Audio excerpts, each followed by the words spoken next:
The psychology of self-sabotage. Why you destroy what you want most. Have you ever wondered why some people finally get the love they've always wanted, only to push it away? Why someone desperately wants commitment, but suddenly loses interest the moment things become serious? Or why, just when life starts getting better, they somehow find a way to ruin it? Here's the uncomfortable truth. Most people aren't destroyed by other people. They're destroyed by themselves. And the most dangerous part? They usually don't even realize they're doing it. Self-sabotage doesn't look like failure. It often looks like overthinking, picking unnecessary fights, ignoring texts, choosing emotionally unavailable people, convincing yourself that someone who genuinely loves you is too good to be true. By the end of this video, you'll understand why your mind sometimes works against your own happiness, and why breaking free starts with understanding what's happening beneath the surface. Imagine meeting someone who treats you exactly the way you've always dreamed of. They communicate. They respect your boundaries. They make you feel safe. At first, it feels perfect. But then something strange begins to happen. You start wondering if they're hiding something. You analyze every message they send. You become suspicious when nothing is actually wrong. Eventually, you create problems that didn't exist. Arguments become frequent. Distance grows. And one day, the relationship ends. You tell yourself, they just weren't the one. But deep inside, a quieter voice whispers, what if I caused this? This is self-sabotage. And psychology tells us it's rarely about the relationship itself. It's about the stories we've carried since long before we met the other person. Our brains are prediction machines. They're constantly trying to keep us safe. But here's the problem. Your brain doesn't prioritize happiness. It prioritizes familiarity. If chaos feels familiar, your brain mistakes chaos for safety. If rejection feels familiar, your brain expects rejection. If love has always come with pain, then peace feels suspicious. This is why healthy relationships can actually make some people uncomfortable. Not because they're boring, because they're unfamiliar. Psychologists call this the familiarity principle. We're naturally drawn toward experiences that resemble what we've already lived through, even when those experiences hurt us. It's why someone raised in a home filled with criticism may later choose partners who constantly criticize them. Not consciously, but subconsciously. Because it feels normal, predictable, comfortable. Our minds often choose familiar pain over unfamiliar peace. There's a heartbreaking irony here. The people who want love the most sometimes fear it the most. Why? Because love creates vulnerability. The closer someone gets to you, the more they can hurt you. And if you've been hurt before, your brain remembers. It says, leave before they leave you. Reject them before they reject you. Push them away before they discover you're not enough. It feels like protection, but it's actually fear wearing a disguise. Think about a castle surrounded by massive walls. Those walls keep enemies out, but they also keep friends out. Eventually, the person inside becomes completely alone. Many people build emotional walls after heartbreak. The walls feel safe, but safety eventually becomes loneliness.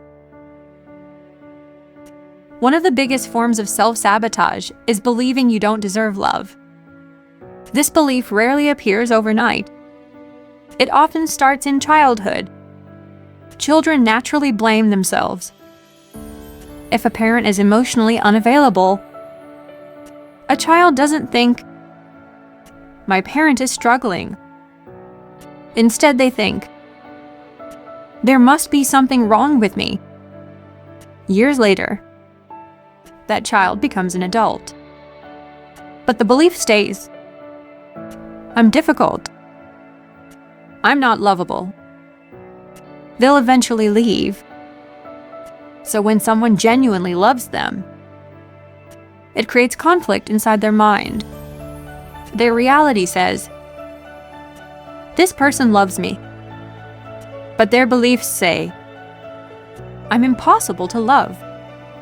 The brain cannot hold both ideas comfortably, so it changes reality to match the belief.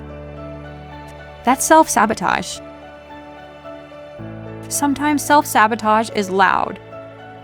Cheating, walking away, starting unnecessary arguments. Other times, it's almost invisible. Waiting hours to reply because you don't want to seem interested. Pretending you don't care. Never expressing your feelings. Testing your partner instead of trusting them. Expecting them to read your mind.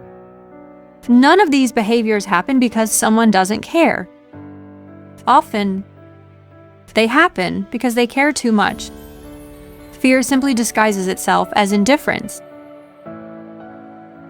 Overthinking is another silent form of self-sabotage. Someone takes longer than usual to reply. Immediately, your mind starts creating stories. They're losing interest. They found someone else. They're pulling away. Before long, you're reacting to things that never actually happened. Psychologists call this cognitive distortion. Our minds fill in missing information with our deepest fears. The scary part? The more you believe those fears, the more your behavior changes. And eventually, you create the exact outcome you were afraid of. There's another psychological concept known as confirmation bias. We naturally search for evidence that confirms what we already believe. If you believe people always leave, you'll notice every delayed message, every canceled plan, every moment of silence. But you'll ignore the dozens of moments they stayed. Self-sabotage isn't just about actions. It's also about attention. Your mind sees what it expects to see. Many people mistake self-protection for self-respect. There's a difference. Healthy boundaries say, "I won't tolerate disrespect." Self-sabotage says, "I won't let anyone get close enough to hurt me." One builds healthy relationships. The other guarantees loneliness. The most painful part of self-sabotage is that it often feels logical. Every decision seems reasonable in the moment. Ignoring someone before they ignore you. Leaving before they leave you. Keeping emotional distance. Expecting disappointment.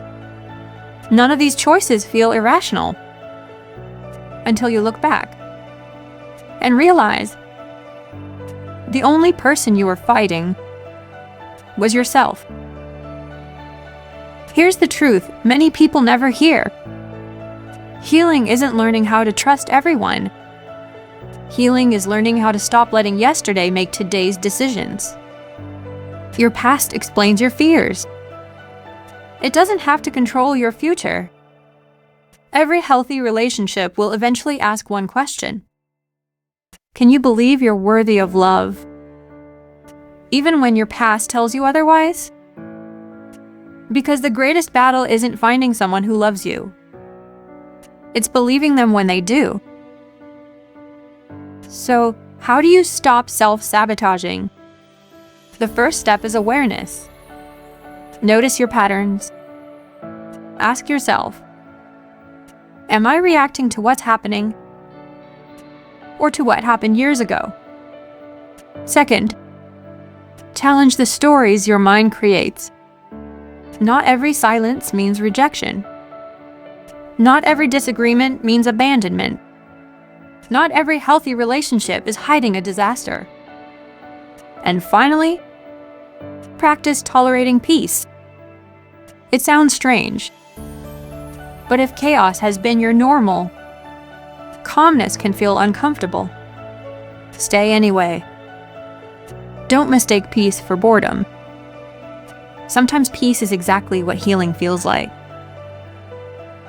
Self-sabotage doesn't mean you're broken. It means your mind learned survival strategies that once protected you. But survival and happiness are not the same thing. The habits that helped you survive your past may be preventing you from living your future. The good news? What was learned can also be unlearned. One choice, one conversation, one moment of courage at a time. Because real love isn't about finding someone who never triggers your fears. It's about becoming someone who no longer lets fear make every decision. So the next time you feel the urge to push someone away, ask yourself one question. Are you protecting your heart? Or are you protecting your wounds? If this video made you see yourself differently, don't forget to like, subscribe, and share it with someone who needs to hear it. And before you go, what if the biggest obstacle standing between you and the love you've always wanted has never been someone else, but the story you've been telling yourself all along?